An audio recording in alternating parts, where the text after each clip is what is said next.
Hello students. आज आपके सामने क्लास 10 का बायोलॉजी लेकर आया हूँ। इसमें कुछ क्वेश्चन बेस्ड टॉपिक्स हैं जिसको आप लोगों को अच्छे से समझना होगा। ठीक है, फर्स्ट क्वेश्चन बेस्ड टॉपिक जो है एनसीईआरटी से रिलेटेड है, बहुत इंपॉर्टेंट है। Why is diffusion insufficient to meet the oxygen requirement of multicellular organism like humans?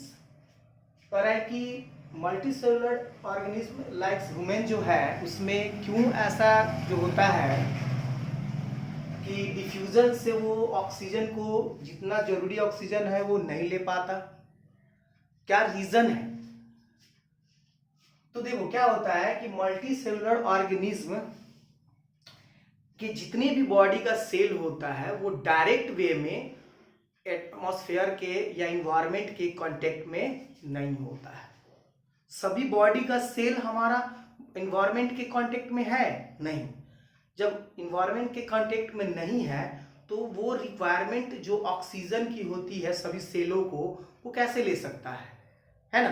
तो वो इसी कारण से वो डिफ्यूजन प्रोसेस से वो ऑक्सीजन को गेन नहीं कर पाता है, क्योंकि मल्टी सेलुलर ऑर्गेनिज्म में जो होता है सभी के सभी सेल बॉडी का वो डायरेक्ट वे में एटमॉस्फेयर के एयर से कांटेक्ट में नहीं होता है। यही हमने यहाँ रीजन लिखा है, हो रहा है इन मल्टी सेलुलर ऑर्गेनिज्म में लाइक अस, जैसे हम लोग हैं, all the body cells are not in direct contact with the surrounding environment.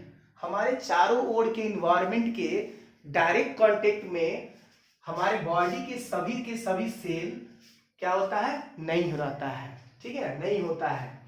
और 10 जिसके कारण every cell of the body और बॉडी का हर एक cell will not get oxygen per needed by the process of diffusion from the environment. और यही कारण है कि बॉडी का हर एक सेल वो रिक्वायरमेंट जितना ऑक्सीजन का होता है वो अपने इन्वायरमेंट के थ्रू नहीं ले पाता है, जो यहां तक था। ठीक है, डिफ्यूजन प्रोसेस से नहीं ले पाता है। ठीक है, so complex multicellular organism need specialized tissue organ and organ system to take in oxygen.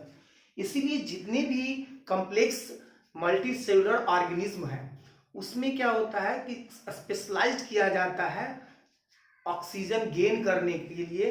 जैसे उसमें क्या होते हैं, टिश्यूज होते हैं, ऑर्गन होते हैं, ऑर्गन सिस्टम होते हैं, जिसके कारण वो क्या करता है, ऑक्सीजन को ले पाते हैं। ठीक है, फर्स्ट क्वेश्चन का यही आंसर था कि जितने भी मल्टी सेलुलर ऑर्गेनिज्म है वो उसके बॉडी का हर एक सेल इन्वायरमेंट के कांटेक्ट में डायरेक्ट रूप से नहीं रह पाता है, और इसीलिए वो डिफ्यूजन के प्रोसेस से ऑक्सीजन हर सेल नहीं ले पाता है। इसलिए उसमें क्या होता है, specialized tissue organ and organ system होता है ताकि वो ऑक्सीजन को गेन कर सके। चलो नेक्स्ट क्वेश्चन पे आते हैं। नेक्स्ट क्वेश्चन बोलता है why do plant gate each of the following raw materials required for photosynthesis. Photosynthesis में जो रिक्वायर्ड रॉ मटेरियल होता है वो कहाँ से प्राप्त करते हैं? वो रॉ मटेरियल्स जो होते हैं 4 रॉ मटेरियल्स होते हैं, जैसे carbon dioxide, water, sunlight and chlorophyll. ये सब के सब कहाँ से फोटोसिंथेसिस में ले पाते हैं प्लांट्स? ठीक है, तो फर्स्ट है कार्बन डाइऑक्साइड। तो बोलता है carbon dioxide which plant gets from the environment atmosphere through stomata. कहता है कि जो एटमॉस्फेयर इन्वायरमेंट होता है, जो एटमॉस्फेयर होता है वहां से ग्रीन प्लांट जो होते हैं कार्बन डाइऑक्साइड को क्या करते हैं, गेट करते हैं, ले पाते हैं। किसके थ्रू? तो स्टोमाटा के थ्रू। स्टोमाटा के थ्रू ग्रीन प्लांट जो होते हैं, हरे पेड़ पौधे जो होते हैं, वो क्या करते हैं, एटमॉस्फेयर से कार्बन डाइऑक्साइड को ले पाते हैं। अब आते हैं वाटर कहां से ले पाते हैं भाई? तो वाटर के लिए है water which plant, mainly land plant के लिए है, लैंड प्लांट जो आता है उसके लिए है observe from the soil through roots and transport to the leaves. अब क्या करता है कि इसमें वाटर जो होता है, जिससे प्लांट कैसे लेते हैं, ऑब्जर्व करते हैं सॉइल के थ्रू, मिट्टी के थ्रू, मिट्टी में जो रूट्स होते हैं उसके जड़ है ना, रूट्स जो होते हैं उसके थ्रू लेते हैं, and transport to the leaves, और लिव्स से भी, लिव्स के ट्रांसपोर्ट करते हैं, माने परिवहन करते हैं। तो इससे वाटर को भी ये क्या करते हैं, गेन कर पाते हैं। ठीक है, रूट से वाटर को लेते हैं और ट्रांसपोर्ट करते हैं कहाँ, लिव्स की ओर। अब देखिए सनलाइट, भाई सनलाइट कहाँ से प्राप्त होगा, तो जाहिर सी बात है सनलाइट सन से ही तो लेगा ना। चलिए अब आते हैं क्लोरोफिल। तो देखिए जितनी भी ग्रीन प्लांट्स होते हैं या ग्रीन लीव्स होते हैं, उसी से क्लोरोफिल लेते हैं पेड़ पौधे। देखो chlorophyll is present in chloroplast. Chloroplast एक पिगमेंट है जिसमें पाया जाता है, क्लोरोफिल एक पिगमेंट है जो क्लोरोप्लास्ट में पाया जाता है। Found in green leaves and green parts of plant. जो भी प्लांट के ग्रीन पार्ट होते हैं, ग्रीन लीव्स होते हैं, उससे क्या होता है, क्लोरोप्लास्ट में प्रेजेंट होता है क्लोरोफिल। ठीक है, क्लोरोफिल कहाँ प्रेजेंट होता है, प्रेजेंट इन क्लोरोप्लास्ट, और फाउंड कहाँ पाया जाता है वो, तो green leaves and green parts of plant. अब आते हैं कि ह्यूमन बींग्स में डाइजेशन कैसे न्यूट्रिशन होता है, तो डाइजेशन, इंजेशन एंड एक्सेशन। तो देखो डाइजेशन क्या है, the process by which complex food is mechanically and chemically broken down into simpler molecules which can be absorbed is called digestion। कहता है कि द प्रोसेस बाय विच, वह प्रोसेस जिसमें complex food को क्या किया जाता है, मैकेनिकली या केमिकली ब्रेक किया जाता है, किसमें, into simpler molecules. Complex food को सिंपलर मॉलिक्यूल्स में ब्रेक किया जाता है उस प्रोसेस में, ताकि उसे ऑब्जर्व किया जा सके। ठीक है, तो उस प्रोसेस को हम लोग क्या कहते हैं, डाइजेशन कहते हैं। डाइजेशन क्या हुआ, तो कॉम्प्लेक्स फूड को ब्रेक डाउन किया जाता है किसमें, तो सिंपलर मॉलिक्यूल्स में, और इसलिए ताकि उसे ऑब्जर्व किया जा सके, इसीलिए इस प्रोसेस को डाइजेशन कहते हैं। ठीक है, इंजेशन क्या है, तो इंजेशन में कहता है the process by which organism takes in the food in called ingestion. इसमें कहता है कि ये वो प्रोसेस है जिसमें ऑर्गेनिज्म क्या करता है, फूड को अंदर लेता है, अपने बॉडी के अंदर लेता है। The process in which organism takes in the food is called ingestion.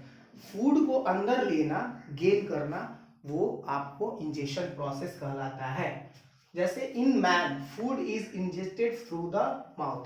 क्या करता है कि मैन में फूड कहाँ से, माउथ से लिया जाता है।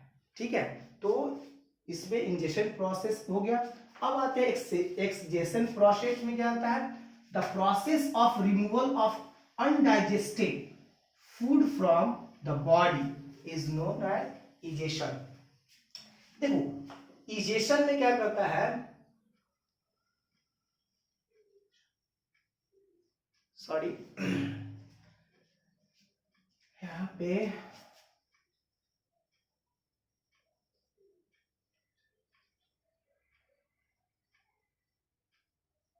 देखिए the process by which removal of undigested food, जो फूड अनडाइजेस्टेड होता है वो क्या कहलाता है, रिमूव करना बॉडी से, वो होता है आपका एक्सजेशन।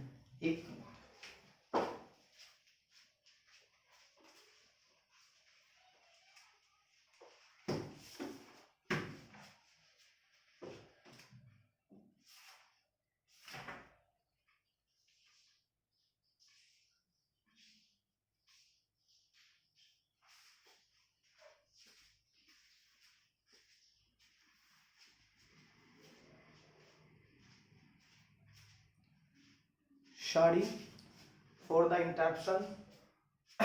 जैसे यहाँ पे बाय मिस्टेक हमने x लिखा है, x नहीं होगा, आप यहाँ ध्यान से लिखना। ठीक है, देखिए the process of removal of undigested food from the body is known as egestion. क्या होता है कि जो अनडाइजेस्टेड फूड होता है वो बॉडी से रिमूव करके, मतलब बाहर निकाल देना, इसको कहते हैं इजेशन। ठीक है, इजेशन क्या होता है, इसमें अनडाइजेस्टेड फूड को, जो अपचा भोजन होता है, जो पचा हुआ नहीं रहता है, उसको बॉडी से बाहर निकालने की प्रोसेस को इजेशन कहते हैं। जैसे in man undigested food is removed through the anus. Anus के द्वारा हम लोग अनडाइजेस्टेड फूड को क्या करते हैं, रिमूव कर देते हैं, बाहर निकाल देते हैं। तो देखो इसमें भोजन को मैकेनिकली या केमिकली कॉम्प्लेक्स फूड को सिंपलर फूड में कन्वर्ट करना और उसको ऑब्जर्व कर सके, इसलिए इस प्रोसेस को डाइजेशन कहते हैं। इंजेशन में क्या होता है कि फूड को अंदर गेन करना इंजेशन कहलाता है, और इसमें क्या होता है कि अनडाइजेस्टेड फूड को बॉडी से बाहर निकालना, ये कहलाता है आपको इजेशन। ठीक है, समझ में आया होगा, आशा करता हूँ कि आपको समझ में आया होगा ये वीडियो। ठीक है, थैंक यू।